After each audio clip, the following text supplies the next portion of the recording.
Welcome to Beware Mysterious Mark. This 10-part series is a harrowing, true account of elder financial abuse.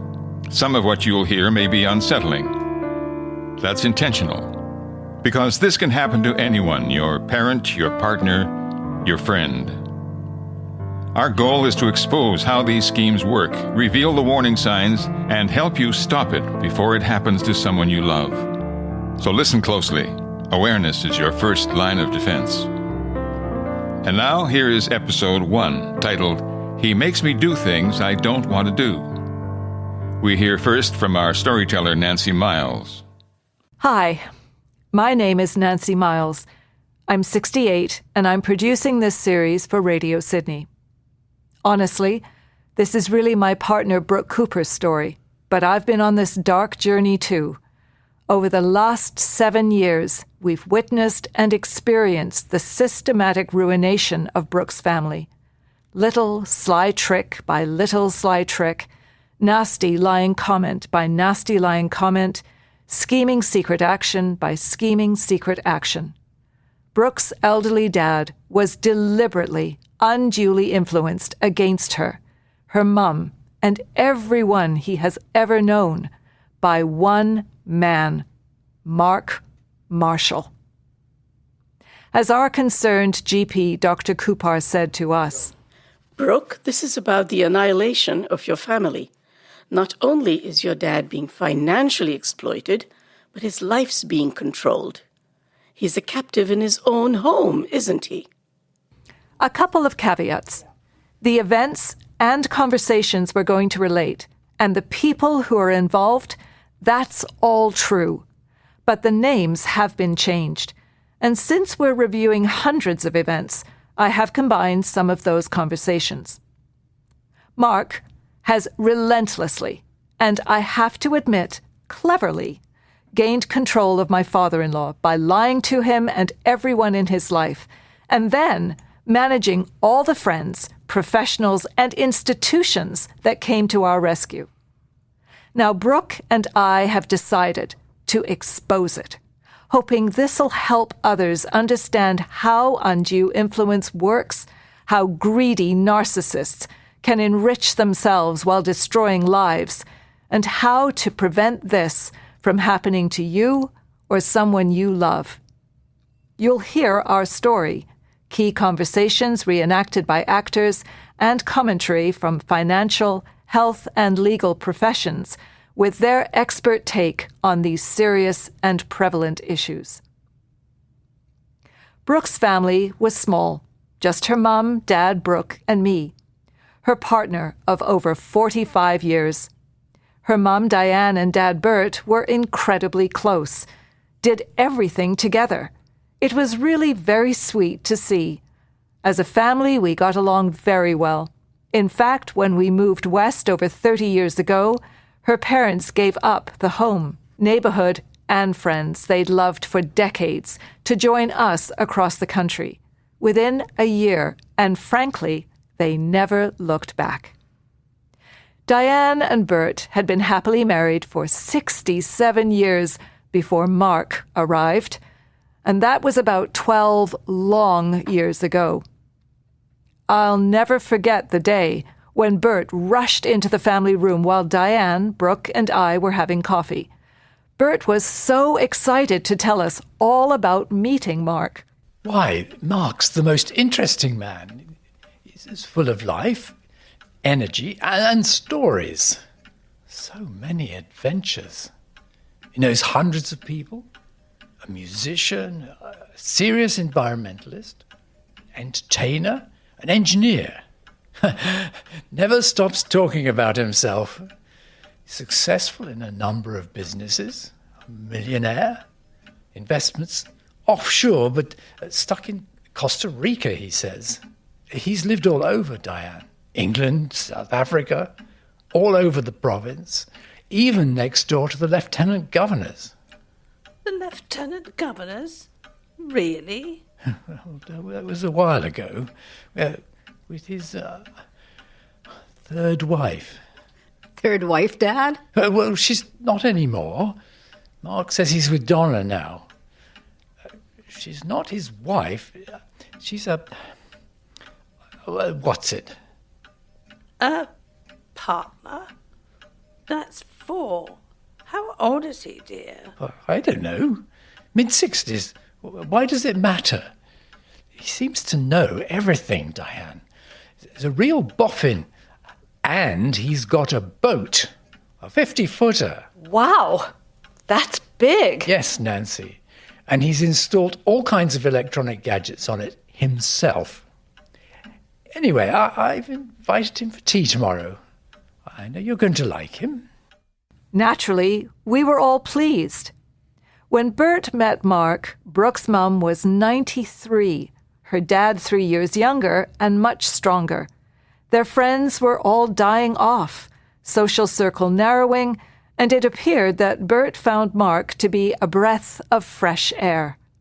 Mark began visiting Poplar Hill, as we all called the Coopers' home, every afternoon, joining Diane and Bert in their family room.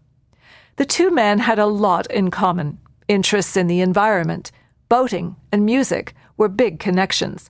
And initially, Diane seemed to enjoy Mark's company. Once in a while, Mark would take Bert for an outing. And that was great, because recently Brooke's mum was unable to get out with Bert as much as she used to. She and Brooke were happy to see him having so much fun. Brooke had always known and liked her dad's friends, but after several months she found Mark tiresome and over the top, so she stopped visiting her parents when Mark was there. In hindsight, her first mistake. Not long after, Brooke noticed her dad was constantly singing Mark's praises. His brilliance, his abilities, his living arrangements, his interest in all things electronic. Brooke told me her dad repeated this stuff ad nauseum, and she sometimes zoned out. As many months passed, Brooke and I began to realize her dad was developing a strange and growing concern for Mark's living arrangements. Why would an elderly man worry about a 70-year-old's rental situation? Especially when the guy boasts about being a millionaire. But Bert did worry. In fact, he often mentioned it to Brooke, like the time she recorded their conversation when they were driving to pick up groceries. Poor old Mark. He's on a knife's edge. You said that before, Dad. What does it mean, knife's edge? His rental? Yes, Brooke. You know the place he rents is owned by a policeman. Well, he's worried about that. Why? Well, the policeman could get hurt on the job and have to sell or, real estate prices have been going up lately. Yeah, so? Well, the policeman might want to sell. I'm sure he's made a good profit on that house. He gets a good rent from Mark and Donna, and then he has the other tenant below. Well, I guess renters do run that risk. I don't see why. Mark can't afford more. He pays $1,500 a month now, but he won't find anything less than $2,000. $2,000, Dad, but... And Mark would love a bigger space for his choir. He could make it much larger, make more money if he had room. Something spacious like our living room. Your living room? Oh, we've just been talking, Brooke. You know, what do they call it? Blue something? Blue skying. That's it. Mark and I, we're just blue skying. 4 years later, when we brought Brooke's mum Diane home, still fragile and weary after 2 weeks in hospital, Mark was standing outside the Coopers' garage. What on earth is he doing here, I thought. Then seeing him, her mum immediately whispered, Oh, no, Brooke. No, I don't want to see him. Please, not today. Tell him to go away. What? Oh, well, of course, Mum. He won't bother you. Don't worry. And as Brooke went to talk to Mark, Bert and I helped Diane into the house. Hi, Mark. Nice of you to drop in. Oh, we've had your dad over for dinner every day, Brooke. Every day. We've been taking such good care of him, and we're so fond of him. Yes, he mentioned that. And we've taken him for drives, out shopping. Oh, we get along so well. But you know, Brooke, your dad feels trapped and in jail. Later, at home, we hashed that disgusting line over. Can you believe it? His tone was cold and the timing like a slap in the face. What did you say? I couldn't respond. He stopped me dead in my tracks, Nance. My mind raced. Mom's handicapped, in pain, stuck in the hospital for 12 days, and Dad's trapped and in jail? It was ridiculous. I should have told Mark to mind his own business. Instead, I said I had to go and help Mom. Don't beat yourself up. He's a jerk. You were naturally worried about your mum. She's your focus now. 2018. Diane's last year was difficult, tough for her. She had a lot of health issues, but she was very stoic. It was such a stressful time for all of us, made worse as Bert's usual empathy and interest in Diane was fading. We didn't realize how bad this had become until Brooke and her mum were having coffee one afternoon. Another biscuit? How's your pain today, Mum? Thank you. Not too bad, dear. When's Dad coming back? I don't know. He left around 1. He loses track of time when he's out with Ma. 1? That's over 3 hours ago. Has he called? But he's enjoying himself, dear. Did you talk to Dad about the new car? Yes, Mum, I have. Why? Is he still trying to get you in it? Well, yes. Mark suggested a cushion. A cushion? Oh, for God's sakes. A cushion won't make any difference, Mum. You can't get in the bloody car. I can still manage the other car. Yes, of course. I can't believe Dad's pushing you, Mum. My God. I'm sorry. I'll speak to him again. There's something else, Brooke. Sorry, Mum, what? Well, Tell me what, Mum. It's okay. What's wrong? Dad and I've been arguing about Mark for over 2 years. Dad won't listen, and he's keeping things from me. Oh, my God, Mum. I'm afraid Mark's going to live here when I'm gone. What? Live here, Mum? That's... there's no way that'll ever happen. Hello? Diane? Oh, darn. In here, Dad. Don't tell Dad. But... Hello, darling. I've had a marvellous time. Oh, how lovely, dear. You're just in time for coffee. I'm exhausted. And Mark has so much energy. You know, Brooke, he's into everything I like. We've so much in common. Yes, I know. The environment, that bloody Site C dam. Dad, I wished you'd called me. You've been gone for 3 hours. We talked about this, remember? I need to know. Mum's fine, Brooke. And I didn't know we were going to be so long. Well, okay. Have some coffee. Oh, thank you. So, dear, where did you go this time? Well, we went down to some car dealerships.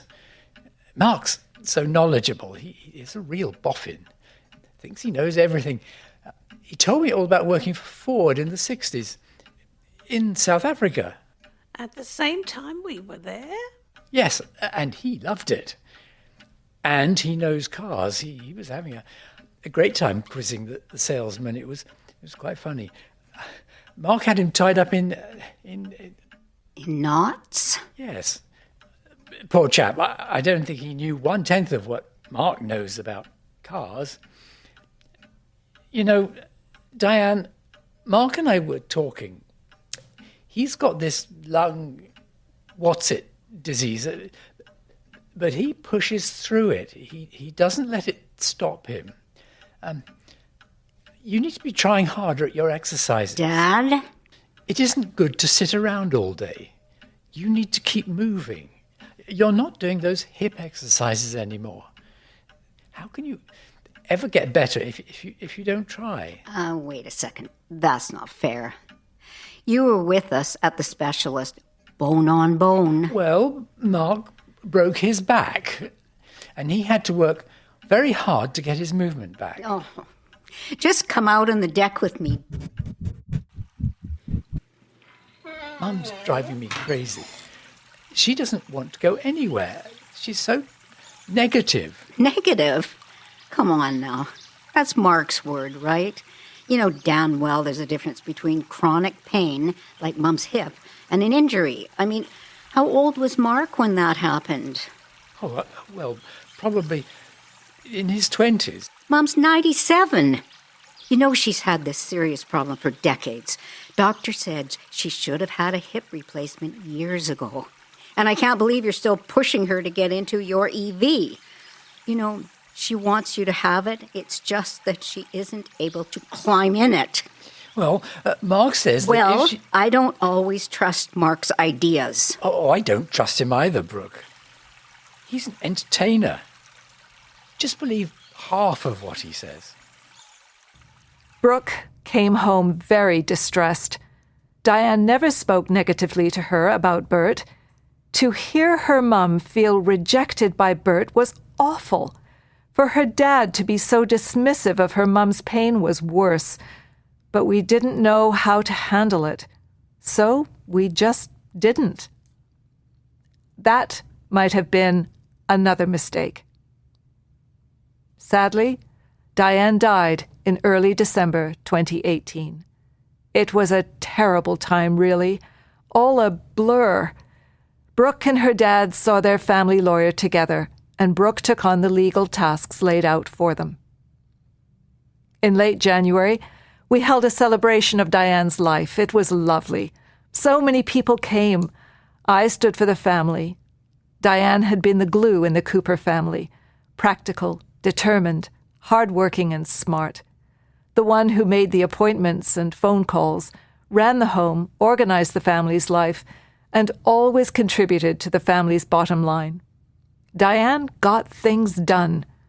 She meant a lot to me, much like my own mother, and taught me about gardening, cooking, and about the importance of being involved in one's community.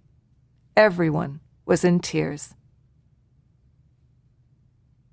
As I finished, I noticed Mark stepping towards Brooke, but I got distracted by a guest. Soon as I had the chance, I caught up with Brooke. You okay? Hun. Hey, what that creep say? I can't believe it. What? He actually told me in a whiny voice. Your mum, she never really liked me, did she? She really didn't like me. He admitted that? Here? Now? Yes, right now. We're standing in the middle of 50 people who loved Mum, and this man says that. I wasn't even sure I'd heard correctly. God, that man's a creep. Do we tell your dad? No, he's got enough on his plate. Other accounts of Mark's interfering behavior emerged only gradually over the next few years. In fact, it really was when Brooke started to share her concerns about Mark with close friends and neighbors that they opened up with their own troubling experiences. Later, one family friend told us Diane called Mark a predator. Another characterized Donna as a weasel. We eventually learned that undue influence is an underreported issue, something people just aren't comfortable broaching.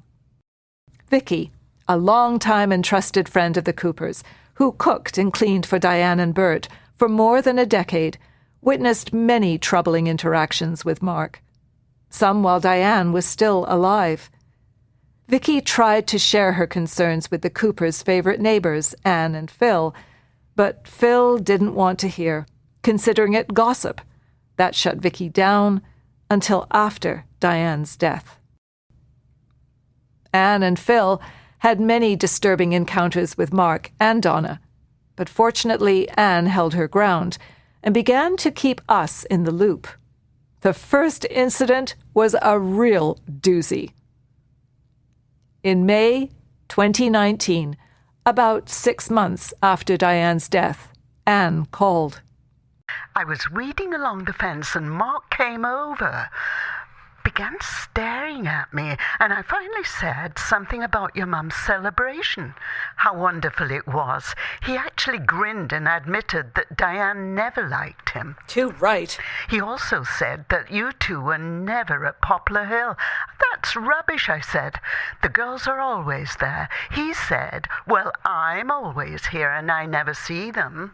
We never go when he's there. He's just awful. I know, I told him. Friendship can be so suffocating. He didn't like that. I'm not surprised. Good line, Anne.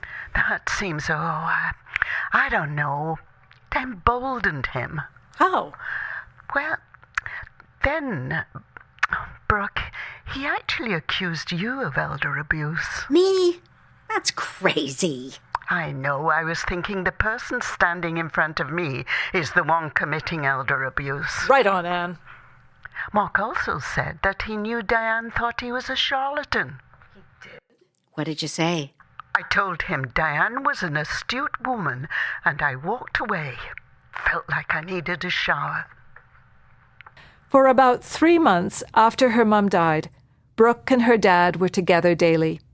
I didn't go very often, wanting to give them time to heal together. After a few weeks, Brooke talked to me about their interactions. It's going okay with Dad, Nance. That's good. Tough times for you both. Tell me, how's your dad handling his grief? 70+ years with your mum. Must be really suffering. Poor guy. Yeah, I know, but well, that's a bit of a problem. How so?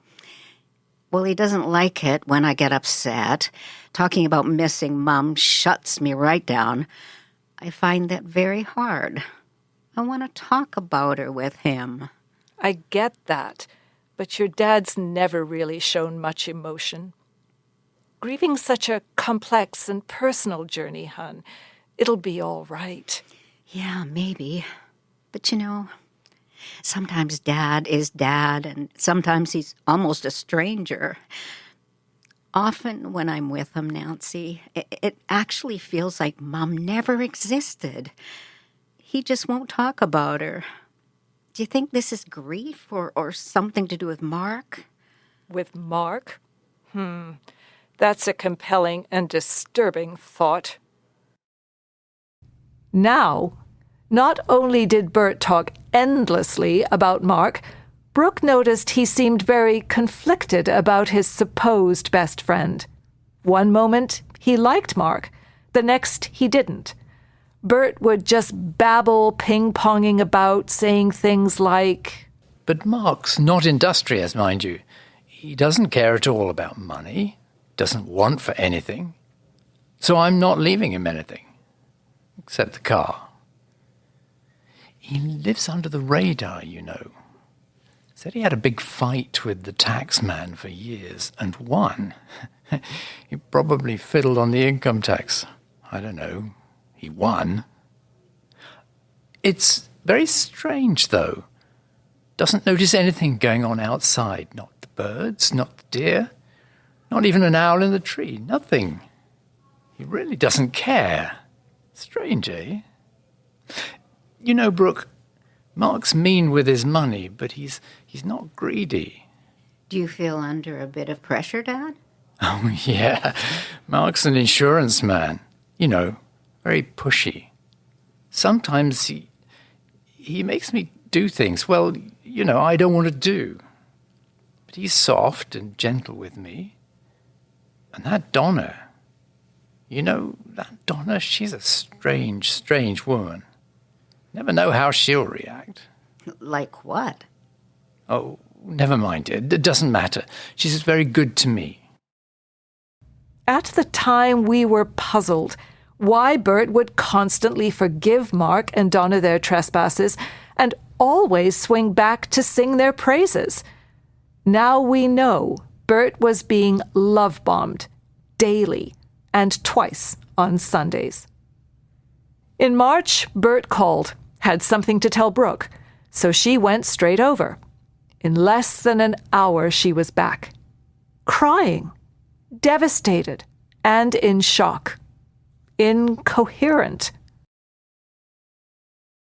Our dramatization continues in the next episode, but now we explore today's theme, how loneliness opens the door to predators. Eric Partridge has spent decades working with older adults and holds a doctorate in ministry with research focused on chronic loneliness.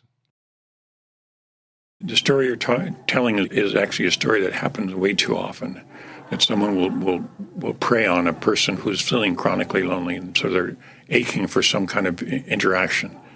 I think one of the things that the three I just talked about, the gratitude practices, touching and storytelling, that helps to reduce their chronic loneliness, which may give a room for you to come in and spend some time with them and talk about other things that they can do in life and so forth. The times when I've come across someone who appeared to be just being a little too connected, and all of a sudden finding out that they want to change their will to put this person in it, or they're happy to loan them some money just for the interim. They'll pay me back anytime.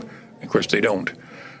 When they have the things they need to help reduce their chronic loneliness, my experience is they'll have less interest in doing whatever this other person who's inserting themselves in their life, whatever they want, because they won't need to. It's not I got to fill. I have this huge feeling in my chest that I need to fill my life with something, and here's this person who's being that. You're providing, by the other things, you're providing the things that they are aching for, and therefore there's a less need to be involved with that person. Obviously, there are all kinds of legal things that one can do, and I highly recommend using all the tools. So that's necessary, but part of it is reducing the aching need to have someone fill that hole, which is how a person preys on them. But it is a bit of a hands-off approach in the respect of saying, I'm not going into saying, you shouldn't be hanging out with Harry. He's problem.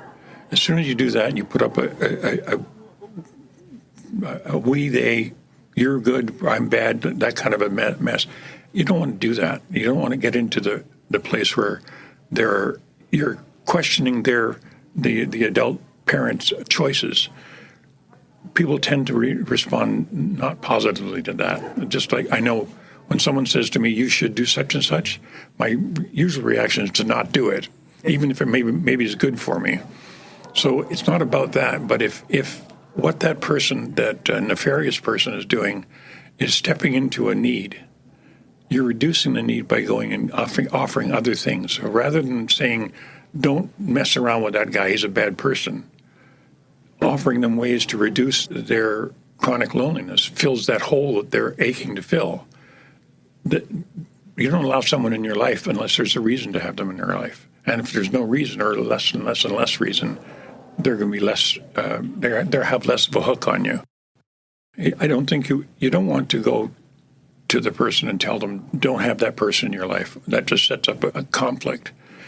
But if you go in and take away the reason that person has an entry into their life, into your parents' life, you've taken away the hook that they have. That solves the problem in a much less aggressive and in-your-face kind of response.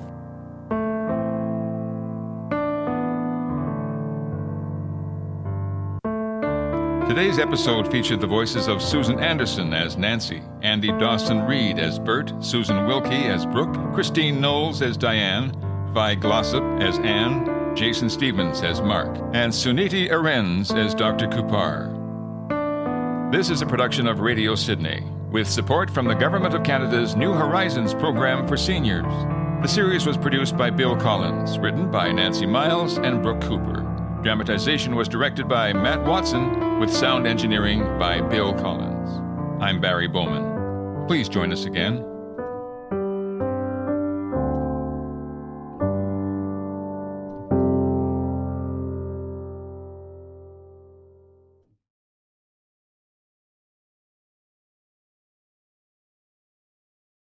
You've been listening to an original broadcast of Radio Sydney, coming to you from the Mary Wynne Spears Centre in downtown Sydney by the Sea in beautiful British Columbia. Thanks for listening.